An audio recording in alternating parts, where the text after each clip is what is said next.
श्रियकान्ताय कल्याणनिधये निधयेऽर्तिनाम् श्रीवेङ्कटनिवासाय श्रीनिवासाय मङ्गलम्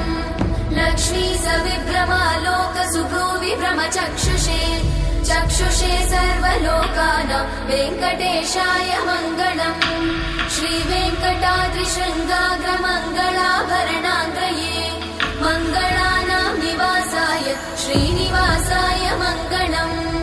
सर्वावयव सौन्दर्य सम्पदा सर्वचेतसां सदा सम्मोहनायास्तु वेङ्कटेशाय मङ्गलम् नित्याय निरवध्याय सत्यानन्दचिदात्मने सर्वान्तरात्मने श्रीमद् वेङ्कटेशाय मङ्गलम् स्वतः सर्वविदे सर्वशक्तये सर्वशेषिने सुलभाय सुशीलाय वेङ्कटेशाय मङ्गलम्।